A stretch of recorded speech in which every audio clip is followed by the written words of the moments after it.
Hello दोस्तों, आप इस वीडियो सुनने या देखने के बाद आपकी जिंदगी पूरी तरह से बदल जाएगी और आप एक सक्सेसफुल इंसान बन जाओगे। यकीन मानो कि आप बहुत भाग्यशाली हैं जो आपने मेरे वीडियो पर क्लिक किया। जिंदगी में आपको जो कुछ भी चाहिए सब कुछ मिल सकता है जो आप चाहते हैं। चाहे आपको अच्छा इंसान बनना है और एक अच्छी लाइफस्टाइल जीना और एक अच्छी बॉडी बनानी हो, या फिर जीवन में सफलता पाना चाहते हो, बस आपको इतना काम करना होगा।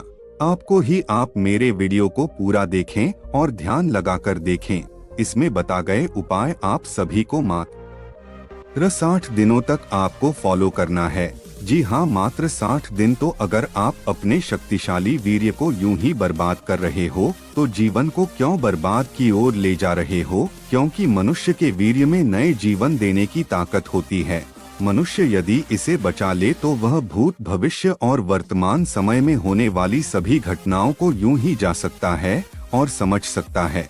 बहुत में महान व्यक्ति जैसे भगवान गौतम बुद्ध और स्वामी विवेकानंद जैसे लोगों ने अपने वीर्य को बचाकर ही इतने सर्वश्रेष्ठ, बुद्धिमान और ज्ञानी बन पाए। तो आप इतना अंदाजा भी नहीं लगा सकते हैं कि यह कितना पावरफुल है। मैं गारंटी के साथ यह बात कह सकता हूं कि जो भी मेरा वीडियो को ध्यान से पूरा अंत तक सुनेगा वह अखंड ब्रह्मचर्य का पालन करना सीख जाएगा और उसे वह सब कुछ मिलेगा जो आप वह चीजों को पाना चाहते हो। तो आपकी पूरी जिंदगी बदल जाएगी। और जब भी आपका मन भटकने लगे तो तब मेरा वीडियो को एक बार जरूर देख लेना।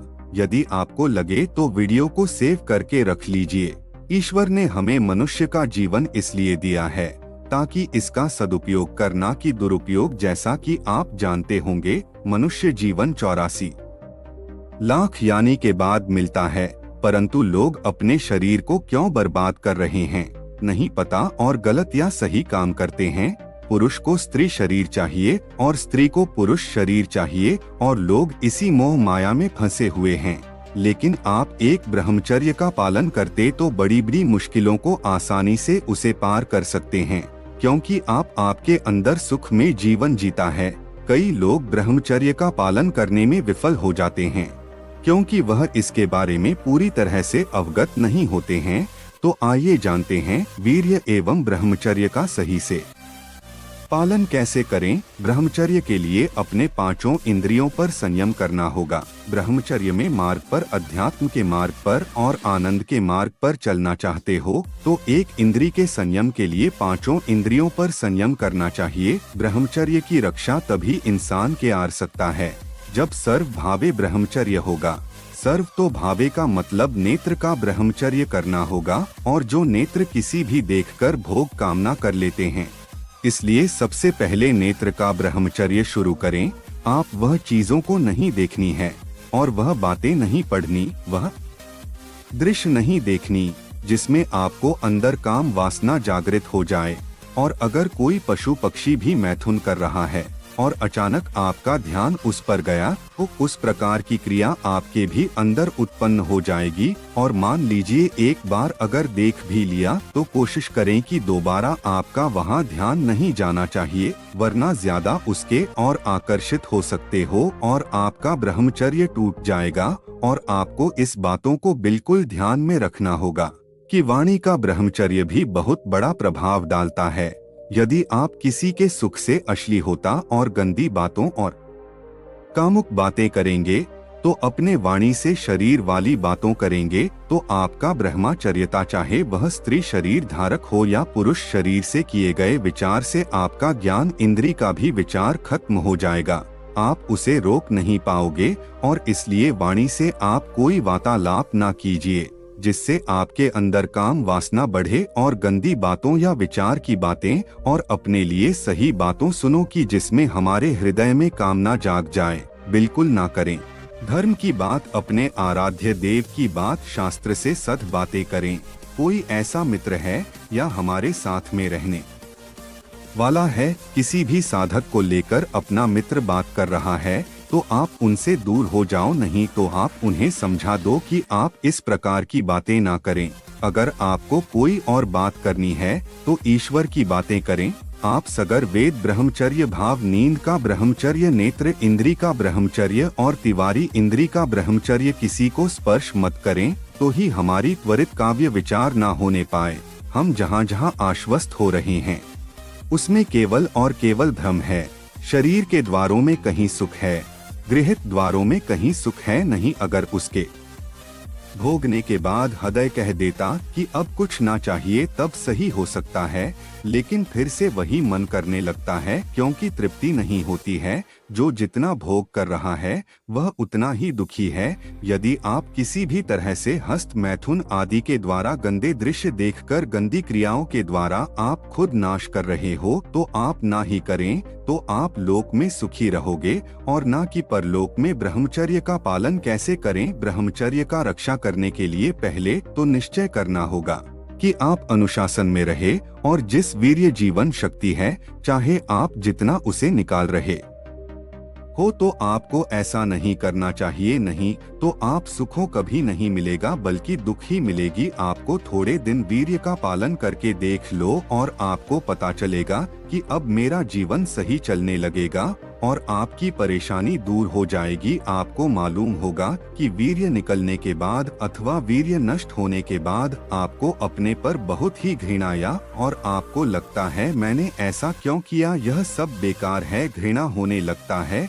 फिर कुछ दिनों के बाद आप वही गलत काम दोबारा से करते हो। अगर स्वाभाविक रूप से आपका वीर्य स्खलित होता है बिना किसी चिंता के, तो आपको धैर्य से रहना चाहिए। ऐसा कभी कभी होता है जब आप वीर्य खुद से स्खलित हो जाता है, परंतु जो ब्रह्मचर्य रहते हैं उनके मुताबिक 5 या 6 साल में बाय चांस एक बार हो सकता है, या वह भी नहीं होता है। वह इसलिए हो जाता है जबकि मूड बन जाता है, जब दिमाग में ऑटोमेटिक ऐसी बातें आ जाती है। इसलिए आपको ऐसी चीजों के बारे में ध्यान नहीं देना चाहिए और ऐसी कई सालों का ब्रह्मचर्य टूट जाएगा। ब्रह्मचर्य रक्षा के लिए साल जीवन होना एवं अनंत आवश्यकता है। अगर आपको ब्रह्मचर्य को लंबे समय तक कायम रखना है तो संयम करें और मेडिटेशन करें, कोई भी कहानियां सुने और ईश्वर की कथा सुने। और आप ब्रह्मचर्य का पालन करना चाहते वो तो दिन में कम से कम 2 बार स्नान करें कि जिसमें मन शीतल होता है, और 2 बार स्नान करने से अपने शरीर की गर्मी नष्ट होती है।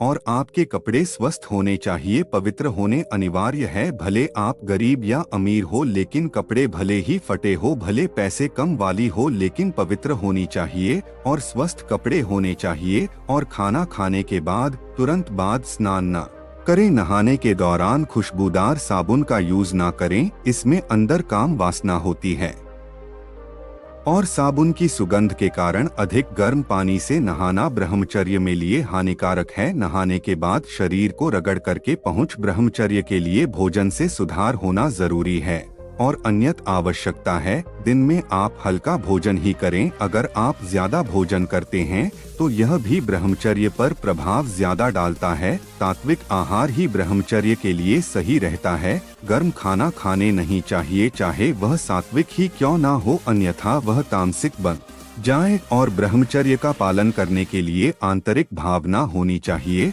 और उसके भगवान से मन वचन से ब्रह्मचर्य का पालन करने की शक्ति या मन्नत मांगनी चाहिए। मन को कंट्रोल करने के बजाय उनके कारण को ढूंढ निकालने जिसमें आपका मन विषय और विचार में फंस जाता है। किसी भी प्रकार के विषय विकार में हिस्सा नहीं लेना चाहिए या उसे प्रोत्साहन नहीं देना। आप विवाहित है पर नहीं, उसमें कोई फर्क नहीं पड़ता है, तो यह समझना और सीखना चाहते हैं ब्रह्मचर्य का कैसे किया जाए, और ज्ञानी पुरुष की यह द्वितीय नहीं एकमात्र गारंटी उपाय है। ब्रह्मचर्य का पालन करके आंतरिक भावनाओं होनी चाहिए और उसके लिए भगवान से मन वचन काया से ब्रह्मचर्य का पालन करने की शक्ति मांगनी चाहिए। और महान लोगों का कहना है कि जब से खुद विषय का विरोधी हुआ तभी से विनर बनने की शुरुआत हो जाती है, और श्रेष्ठा वह हुए हो उन सभी के लिए पश्चाताप करना चाहिए। ब्रह्मचर्य की ओर आगे बढ़ने का यह एक उपाय है। वैवाहिक लोगों के लिए आपसी सहमति से ब्रह्मचर्य व्रत लेना या फिर एक दूसरे के प्रति वफादार रहना ही इस काल में ब्रह्मचर्य पालन करने के समान है। वे विकार के आगे को दबाकर नहीं बल्कि सही समय के द्वारा ब्रह्मचर्य पालन करना चाहिए। उन्हें अनेक विषय के परिणाम ब्रह्मचर्य पालन करने के फायदे हैं। साथ ही दैनिक जीवन में ब्रह्मचर्य का पालन कैसे किया जाए वह भी समस्या है। मर्यादा अगर आप बगैर किसी लक्ष्य के चल रहे हो तो आपको पता नहीं चलेगा कि आप कहां पहुंचे हो या किस लिए वहां जा रहे हैं। किंतु आप मन के एक लक्ष्य को निर्धारित करके चलते हैं, आपको निश्चित ही वहां पहुंचेंगे जहां आप जाना चाहते हो। इसी तरह ब्रह्मचर्य का पालन की लक्ष्य निर्धारित करके सही समझ के साथ ही करना चाहिए। ब्रह्मचर्य केवल स्वरूप यदि मोक्ष नहीं मिल रहा है तो वह ब्रह्मचर्य नसबंदी के बराबर ही है, भी उससे शरीर अच्छा रहता है और आप मजबूत रहते हो, स्वास्थ्य बनने हो, ज्यादा जीते हैं। लेकिन वह अतिन देह नहीं है। से ब्रह्मचर्य पालन करना है तो उसे संयम खुद की खूब परीक्षा करके देख लेना चाहिए और उसे काबू में या कच कर देखना चाहिए। और यदि ऐसा लगे कि फिसल पड़ेगा तो आपकी शादी कर लेना अच्छा है। फिर भी वह कंट्रोल पूर्वक होना चाहिए और शादी करने वाली से कह देना चाहिए कि मेरा कंट्रोल पूर्वक था। अगर आप यह बात उसे बता देंगे तो सामने वाला भी आपको समझने लेगा। तो दोस्तों, क्या आप इस 60 दिनों तक ब्रह्मचर्य का चैलेंज करने के लिए तैयार हैं? अगर यस हो तो मुझे कमेंट करके बता सकते हो और जाते समय मेरे चैनल को सब्सक्राइब जरूर करें और लाइक भी कर लीजिए। यह वीडियो अपने खास दोस्तों को शेयर करें ताकि वह भी ब्रह्मचर्य का पालन करना सीख जाएं। इसी के साथ एक नए मैसेज के साथ, तब तक आप अपना ख्याल रखें। धन्यवाद। नमो बुद्ध।